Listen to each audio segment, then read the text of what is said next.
Demon Slayer. J'en parle pas souvent sur ma chaîne et c'est pour une bonne raison. J'adore Demon Slayer en anime. Voilà. Et pour 2025, j'ai décidé de commencer un nouveau concept. 24 heures pour lire une œuvre. Oui, me foutre dans la merde est une passion. Du coup, je vais repartir de zéro et je vais devoir lire 23 tomes en 24 heures. Et ça veut dire que je dois faire au moins un tome par heure sans dormir. Sachant que j'ai bien l'intention de finir ça vers 2 h du matin grand max. Donc, si mes calculs sont bons, on devrait faire, pour y arriver, 2 tomes par heure sans dormir. Voilà, sans s'arrêter. Si j'arrive à faire 3 tomes par heure... ce qui m'étonnerait. Voilà. Je me suis préparée pour l'occasion. J'ai mis le legging parce que là c'est un sport. Là on est sur de la haute compète. Je ne connais pas du tout la fin de Demon Slayer, même si je préchote un peu. Mais je me suis fait, mais zéro spoil. J'ai réussi à passer à travers les mailles du filet, je ne sais pas comment. Donc voilà, il est actuellement 11h16. On commence la lecture à 11h30, ce qui me laisse le temps de boire un petit thé. Ça va m'endormir ces conneries. Pourquoi je bois du thé moi? Oui, le thé ça me fait dormir. Et la théine! Je m'en bats les couilles. Bon allez, c'est parti. Je suis dans la merde. Il est 11h30. L'épreuve commence maintenant.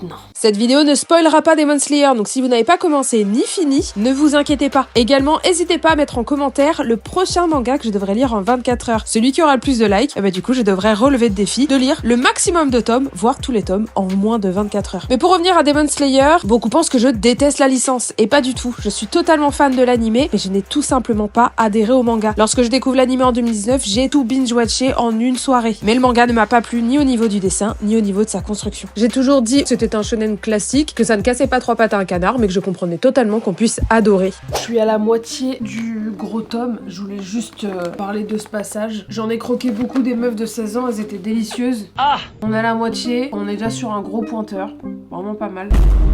Pour le premier arc, en vrai, je vais lui mettre la note de 6,5 sur 10. À la base, j'aurais pu mettre 7, juste avec la dernière partie et le dernier combat de la fin de saison 1. Mais le problème, c'est que le début, au niveau du dessin, de la construction, c'est pas ouf. Très classique, ça va assez vite et j'ai eu plus d'émotions dans l'animé que dans le manga. Je suis au chapitre 17, ce qui implique en fait que en 1 heure et 2 minutes, j'ai lu 2 tomes. Ça fait 30 minutes par tome, sachant que j'ai fait une pause pour manger. Je pense qu'en 1 heure, je peux faire 2 tomes et demi. On va rester sur un délire de 2 tomes. Ça va être très chaud. On va attaquer la suite. Il est 13h12. C'est très grave, j'ai l'impression de pas avancer, c'est insupportable. En 1 heure et 45 minutes, nous avons lu 3 tomes. C'est pas ce que j'avais prévu. Là, j'aurais dû en lire 4, là, putain. Peut-être que j'irai plus vite en lisant sur Isneo, parce que du coup, ça ira, je pense, beaucoup plus vite à lire comme ça. On va partir sur la tablette.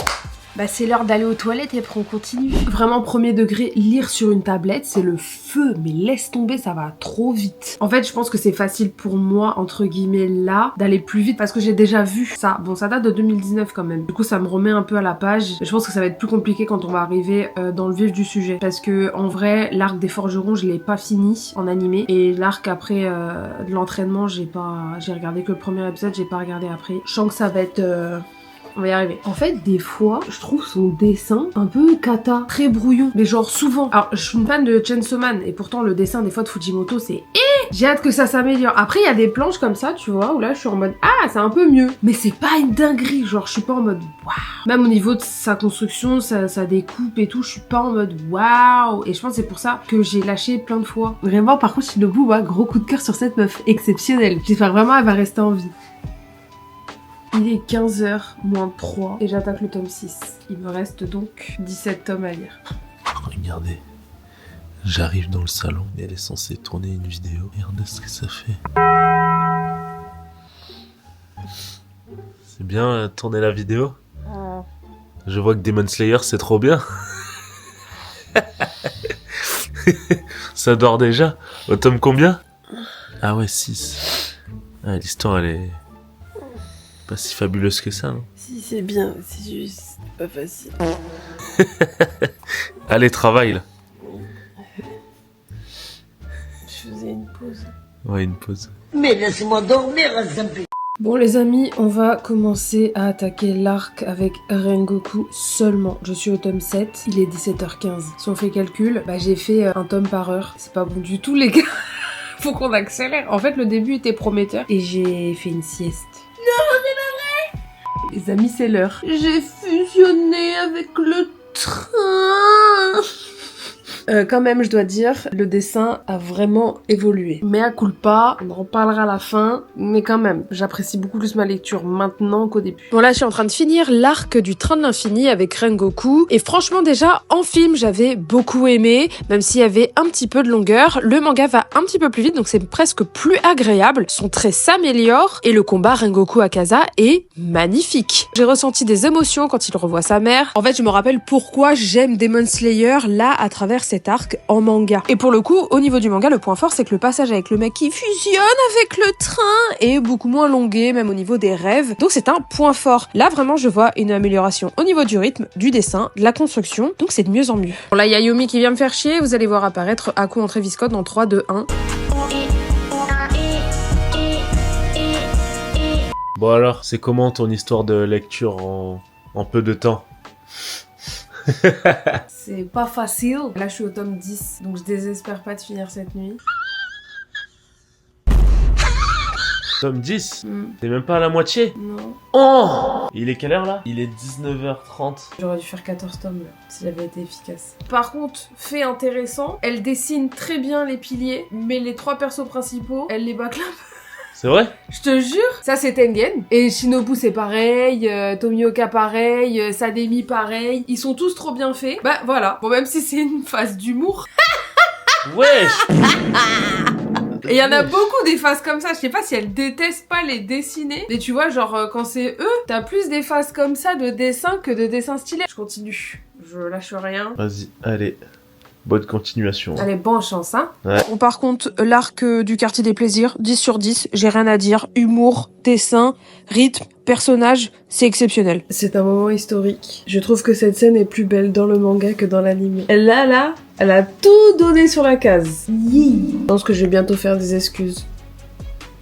Là, j'attaque l'arc des forgerons. Alors, il faut savoir qu'en animé, je l'avais survolé, donc je ne connaissais pas tout. Et il ne m'avait pas hypé. Et ben, en manga, c'est à peu près pareil. Les piliers sont sans plus, c'est sympatoche, mais le gros point faible, ce sont les lunes supérieures qui ne m'ont pas du tout intéressé. Les combats tirent un petit peu en longueur, c'est vraiment pas mon arc préféré. La fin est rocambolesque et remonte un peu la note de 6,5 sur 10. Minuit 16, j'y fus, c'est bon. Là, on est au tome 15. Ah, il me reste 8 tomes. Je pense que je vais y arriver en 24 heures. Non. Par contre, à quelle heure je vais me coucher, ça c'est une autre histoire. Elle dort encore. 1h45, elle dort encore. Ça a pas l'air d'être si passionnant que ça, Demon Slayer. À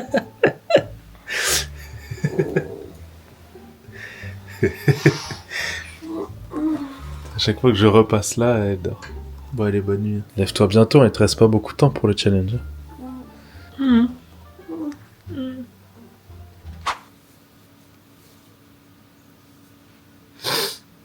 Il est 7h15. Il me reste techniquement 4h15 pour lire 8 tomes. Non, 9. Hein? Putain, la merde. Moi, j'étais fatiguée, les gars. Ça, c'est ma voix du matin. Ah! Sexy ou pas?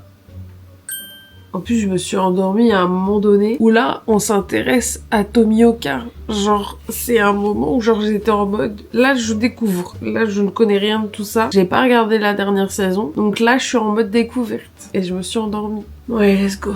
Il est 8h46, nous attaquons le tome 17. Après avoir terminé l'arc de l'entraînement qui est là, littéralement, pour nous expliquer les power-ups de nos personnages, pour amener une logique aussi, ce qui est quand même appréciable, je lui mets quand même juste un 6 sur 10 parce que c'est pas non plus une dinguerie. Sauf la fin qui vient amener l'arc final qui est un plot twist, et c'est surtout que ça met un tranchant au niveau de l'animé sur bonjour, maintenant c'est la merde, on arrive dans l'arc final et ça va être full baston. Et pas que, c'est Game of Thrones, mais il y a des bons flashbacks histoire de bien s'accrocher encore une dernière fois à nos personnages et de bien chialer. Donc pour l'instant, je trouve que c'est une masterclass, c'est prenant, c'est poignant, c'est fort, c'est sanglant et elle a pas l'air de prendre de pincettes. Donc pour l'instant, je suis totalement conquise. Bon alors madame, il est quelle heure là? Il est 11h32. 11h32. 24 heures. Il te reste combien de tomes? 2, ça va. En vrai, tu y es presque là. Fini quand même, mais... Oui, je vais finir. Je veux pas être à ça de terminer Demon Slayer et pas lire. Mais du coup, le défi en 24 heures est raté. Bah, en vrai, il est réussi pour quelques minutes, en vrai. Voilà, c'est pas quelques minutes. Ça va être 25 heures, allez, Bélec. Oui. Ça va. Dans le titre, tu peux mettre 24 heures, du coup. Puis j'ai dormi, je me suis endormie aussi. Si j'avais pas fait ça, je pense que j'aurais terminé. Parce que si on cumule juste les heures où j'ai lu, j'aurais lu Demon Slayer en quoi? Je dirais ouais 17 heures. Puis en fait le truc c'est que les derniers tomes, il y a pas mal de flashbacks, pas mal d'histoires et tout, donc il y a pas mal de cases comme ça. Bon ça spoile pas. Hein. Après il y a pas mal de phases de combat où ça va vite, mais quand même, je vais terminer et on fera un petit point. Sans spoiler, bien sûr. Je dirais juste ce que je pense, sans citer des noms. Comme Tanjiro, il meurt à la fin. Hein? Vous y êtes. Ce manga va avoir ma peau, mais je vais l'avoir avant lui.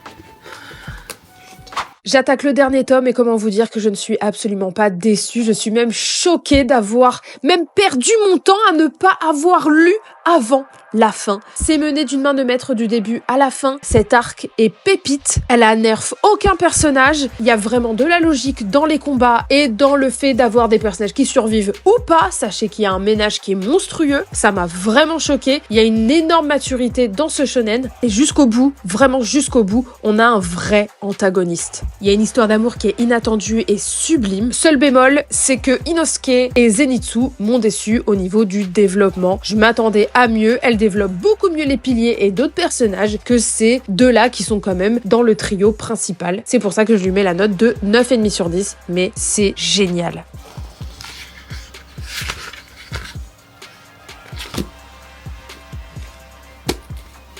L'aventure Demon Slayer est terminée.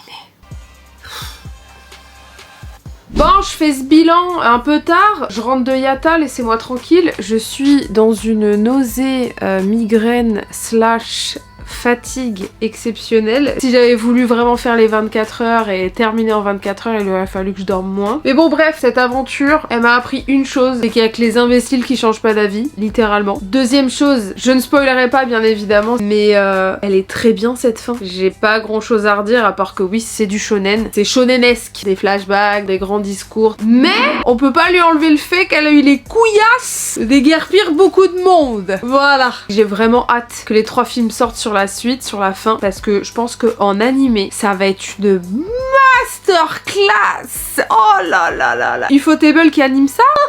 Je vous avoue, j'ai pas eu de larmes. Il y a des moments qui m'ont touchée. Je pense qu'en animé, là, on est mort. Ça va chialer, mais en bonne et due forme. En tout cas, ouais, je suis agréablement surprise. Je tiens à préciser que j'ai jamais dit que je détestais Demon Slayer. Jamais j'ai dit ça parce qu'on m'a inventé une vie sur les réseaux en mode ouais, elle a toujours trash talk sur Demon Slayer. Alors non, j'ai toujours dit que j'adorais l'animé et que j'avais pas réussi le manga. Ça reste toujours aujourd'hui un fait. Je suis pas ultra fan du manga, mais je dois avouer que entre le début et la fin, il y a un très beau step-up. En tout cas, j'espère que vous avez kiffé le concept. Moi, il m'a détruit. Mais très bon manga, c'est un bon shonen. N'hésitez pas, je vous le redis, à mettre en commentaire le prochain que je dois faire. Celui qui a le plus de likes sur son commentaire, ce sera le prochain que je dois lire en 24 heures. Jusqu'où j'irai en 24 heures. Pour terminer cette vidéo, je n'ai qu'une chose à dire. Pardon, Demon Slayer, je m'excuse. Bye bye les Nakama.